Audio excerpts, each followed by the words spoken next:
গল্পের শুরুতে দেখা যাবে সুন্দরকে ছাড়ানোর জন্য তার দাদা এসেছে, আর দাদা এসে সুন্দরকে জেল থেকে ছাড়ায়। ওইদিকে দেখা যাবে পরমার বাবা বলছে, আচ্ছা মা তুই বলতো ওর অ্যাড্রেসটা কি করে পাবি, ওকে কোথায় খুঁজে পাবি? আমি বলি কি, আমার একজন বন্ধু আছে যে নাকি পুলিশ অফিসার, আমার মনে হচ্ছে ওর সাথে গিয়ে কথা বললে ও খুঁজে দিতে পারবে আদিত্যকে। তখন পরমা বলছে, বাবা এসব বাদ দাও তো। ওইদিকে দেখা যাবে সুন্দর জেল থেকে বেরিয়ে তখন দেখা যাবে সেখানে সুদীপা চলে আসে। সুদীপাকে দেখে সুন্দর বলছে, আমাকে ওই লকআপে আটকে রাখা এতটাও সোজা নয়। আর তুমি যেন আমাকে কি বলেছিলে, তুমি আমাকে বাড়ি থেকে তাড়িয়ে দিয়েছিলে, এখন তোমাকে আমার বাড়িতে নিয়ে যাব। আর এই যে পিসিমণি, জামাই আদরটা ওইবার তো করলেন না, কিন্তু জামাই আদর করার জন্য রেডি থাকবেন। কথা বলে সেখান থেকে সুন্দর আর তার দলবল চলে যায়। আর তারপর দেখা যাবে থানার ভেতর ঢুকেই দেখছে সুন্দরের দাদা বসে আছে একটা চেয়ারে। সুন্দরের দাদা টাকার অফার করলে আদিত্য সবকিছু তাকিয়ে তাকিয়ে দেখছে। ওইদিকে এসব কিছু দেখে সুদীপা মনে মনে বলছে, তার মানে উনিও সবার মতোই, আমি একদম ভুল ভাবিনি ওনাকে। আর তারপর দেখা যাবে সুন্দরের দাদা হাসতে হাসতে বলছে, আপনাকে এই ছোট্ট উপহারটা দিতে এসেছি, এই উপহারটা রাখুন। আর আমাদের এখানে পুজো টুজো হলে সব কিছুতেই এখানকার পুলিশদের কিছু না কিছু উপহার দিই। এই কথা শুনে তখন আদিত্য হেসে হেসে বলছে, ও আচ্ছা তাই নাকি, তার মানে এভাবে এই পুরস্কার দিবেন আমাকে? এই কথা বলেই আদিত্য উঠে গিয়ে সুন্দরের দাদার কাছে গিয়ে বলছে, কি হলো কথা বলুন। তখন দেখা যাবে সুন্দরের দাদা বসতে যাবে, তখন আদিত্য চেয়ারটা লাথি মেরে সরাতেই সুন্দরের দাদা মাটিতে পড়ে যায়। আর পড়ে যেতে তো অনেকটাই রেগে যায়। রেগে গেলেই তখন আদিত্য বলছে, একজন অফিসার আপনার সামনে দাঁড়িয়ে আছে, আর আপনি কোন সাহসে চেয়ারটাতে বসতে যাবেন? আর কি বললেন, আমাকে টাকার লোভ দেখাচ্ছেন? এই টাকার লোভ আমাকে দেখাবেন না। এই কথা শুনে তখন সুন্দরের দাদা উঠে গিয়ে আদিত্যর কলার চেপে ধরে বলছে, আপনি খুব বড় ভুল করলেন, আপনি আমাকে চেনেন না, আমি কি করতে পারি জানেন? এই কথা শুনে তখন আদিত্য সুন্দরের দাদাকে মেরে নিচে ফেলে দেয়। এসব কিছু দেখে তো অনেকটাই রেগে যায় সুন্দরের দাদা। তখন আদিত্য বলছে, আপনি বোধহয় ভুলে গেছেন আপনি কার সামনে দাঁড়িয়ে কথা বলছেন। তখন দেখা যাবে সুন্দরের দাদা মুখে হাত দিতে একটা দাঁত খুলে আসে হাতে। এসব কিছু দেখে তো সুদীপা অনেকটাই অবাক হয়ে যায়। ওইদিকে জেলের ভেতর আরো দুজন কয়েদি বলছে, আমরা তো ছাগল চুরি করেছি, আমাদের কি শাস্তি দেবে ভগবানই জানেন। ওইদিকে দেখা যাবে আদিত্য বলছে, আপনি আমাকে ভয় দেখাচ্ছিলেন, আপনি জানেন না যে আমরা ভয় পাই না। আর এই যে কনস্টেবল, আপনি ওনাকে লকআপে ঢুকিয়ে দিন। এই কথা শুনে তখন কনস্টেবল লকআপে ঢুকিয়ে দেয় সুন্দরের দাদাকে। তখন সুন্দরের দাদা বলছে, আমাকে এক মুহূর্ত এখানে আটকে রাখতে পারবেন না, আপনি খুব বড় ভুল করলেন আপনি আমার সাথে। এই কথা শুনে তখন আদিত্য একটা চেয়ার টেনে সুন্দরের দাদার সামনে বসে বলছে, কি বললেন আবার বলুন।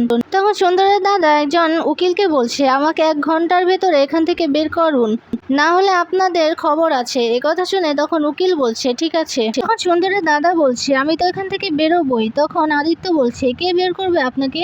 এই আপনার চামচারা আপনাকে কোনোদিনও বের করতে পারবে না। ওদেরকে ঘুষ খাইয়ে টাকা খাইয়ে এভাবে আপনার পিছনে লেলিয়ে দিয়েছেন, আর আপনারা এসব অপকর্ম করবেন, আপনাদের কেউ কিছু বলতে পারবে না। তখন সুন্দরের দাদা বলছে, এই অফিসার তুই কিন্তু খুব বাড়াবাড়ি করছিস। ওইদিকে দেখা যাবে সুদীপা আদিত্যর কাহিনীগুলো দেখে বলছে, আমি ভেবেছিলাম আপনিও সবার মতো, কিন্তু না, আপনি একদম অন্যরকম, আমার বাবার মতো, আপনি সৎ। ওইদিকে আদিত্য আর কিছু না বলে চেয়ারটাতে বসতে তখন সুদীপার পিছিয়ে এসে বলছে, স্যার আসলে আমার দাদা কোথায়, আমি এখানে এসেছি আমার ওই মেয়েটাকে নিয়ে, ও তো ইন্টারভিউ দিতে যাবে, তাই দাদাকে নিয়ে যাবে। এই কথা শুনে তখন আদিত্য বলছে, সে কি, আমি তো ওনাকে ডিউটিতে পাঠিয়ে দিলাম। এই কথা বলে সুদীপার বাবার কথা মনে করছে আদিত্য, আর তখন বলছে, উনি আমাকে কি যেন একটা বলবে বলেছিল, কিন্তু আর বলতে পারেনি। তখন সুদীপা বলছে, বাবা আপনার কাছে এটাই বলতে চেয়েছিল যে বাবা আমার সাথে যাবে। আচ্ছা আপনি একটাবার শোনার চেষ্টা করলেন না মানুষটা কি বলতে চেয়েছিল? আসলে আমার বাবার কাছে ডিউটিটাই বড়। আর শুনুন, আজকে আমি বাবার সাথে ইন্টারভিউ দিতে যেতে চেয়েছিলাম, কিন্তু আপনার জন্য সমস্তটা বানচার হয়ে গেল। তখন আদিত্য বলছে, আপনার ইন্টারভিউ কয়টায়? তখন সুদীপা বলছে, দুপুর 2টো থেকে। তখন আদিত্য বলছে, ঠিক আছে চলুন, আপনাকে আমি পুলিশ জিপ করে ছেড়ে আসছি। এ কথা শুনে তখন সুদীপা বলছে, না তার আর কোনো দরকার নেই, কারণ আমার পার্সোনাল কাজে আমি আপনাদের জিনিস নিয়ে এভাবে বেরিয়ে যেতে পারি না, আমার নিজের দরকারের জন্য এভাবে আমি আইনের জিনিস নিয়ে যেতে পারি না। তখন দেখা যাবে সুদীপ আর পিসিমণি বলছে, কেন জেদ করছো মা, বলো তো, যাও না, তোমার তো দেরি হয়ে যাচ্ছে। তখন সুদীপা বলছে, না পিসিমণি, আমি যাব না, আমি একাই চলে যেতে পারবো। তখন আদিত্য বলছে, হাতে তো বেশি সময় নেই, আপনি এভাবে জেদ করবেন না, আপনি বরং চলুন। এই কথা শুনে তখন সুদীপা বলছে, বললাম না আর একটা কথাও বলবেন না। এই কথা বলে সেখান থেকে বেরিয়ে যায়। তারপর সুদীপার পিসিমণি পিছু পিছু ডাকতে তখন সুদীপা তো হাঁটা শুরু দেয়। তখন পিছু পিছু কিছু বাচ্চা বারবার করে বলছে, সুদীপা দিদি তুমি কোথায় যাচ্ছ?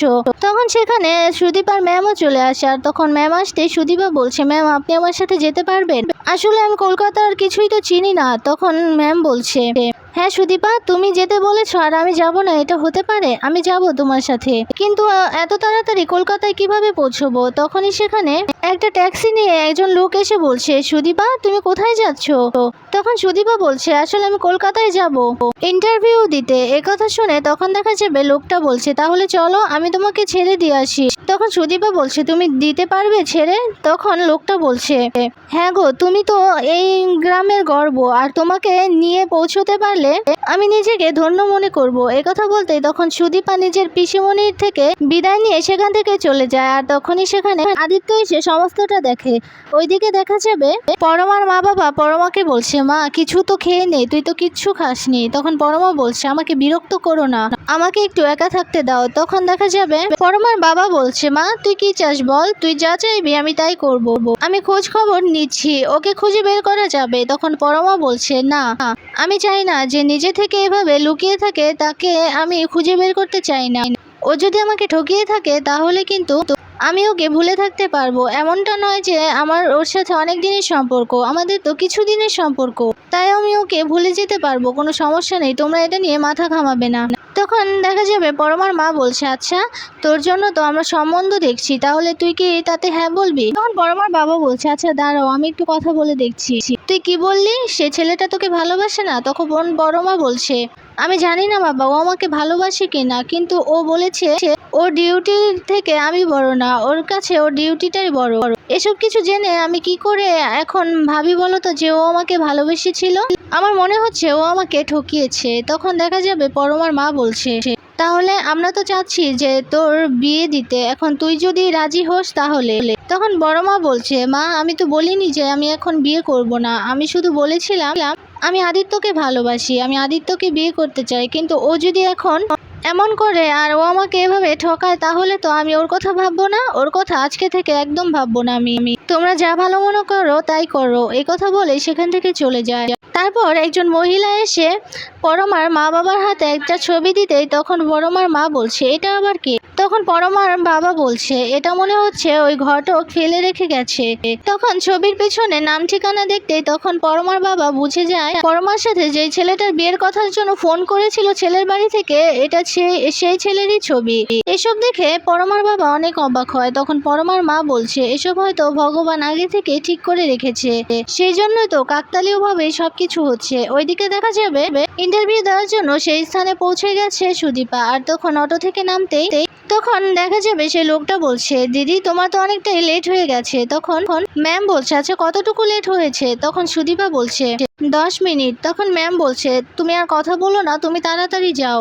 এই কথা শুনে তাড়াহুড়ো করে যেতে যাবে তখনই হোঁচট খেয়ে পড়ে যায় সুদীপা। তখন সেই লোকটা আর ম্যাম গিয়ে সুদীপাকে টেনে তোলে। আর তখন লোকটা বলছে, খুব ব্যথা পেয়েছো দিদিমণি তাই না? তখন ম্যাম বলছে, তুমি ব্যথা পেয়েছো? তখন সুদীপা বলছে, না আমি ঠিক আছি। এই কথা বলে সেখানে দারোয়ানের কাছে জিজ্ঞেস করছে, আচ্ছা ইন্টারভিউ কি শুরু হয়ে গেছে?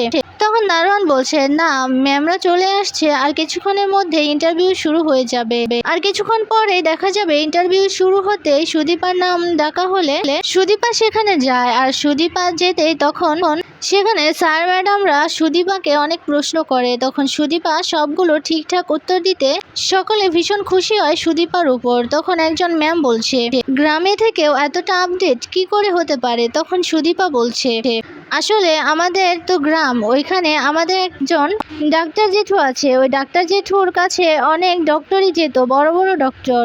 উনি ওনাদের সাথে যখন কথা বলতো, ওনাদের সাথে যখন ক্লাস করতো, সেই সব কিছু আমি অ্যাটেন্ড করতাম। সেখানে গিয়ে আমি তাদের সাথে অনেক কথা বলতাম, অনেক কিছু জানার চেষ্টা করতাম। সেখান থেকে আমার এত কিছু জানা, আর আমি চাই আমি অনেক বড় একজন ডাক্তার হব। তখন ম্যাম বলছে, তুমি কিসের ডাক্তার হতে চাও? তখন সুদীপা বলছে, ম্যাম আমি অনেক বড় একজন ডাক্তার হতে চাই।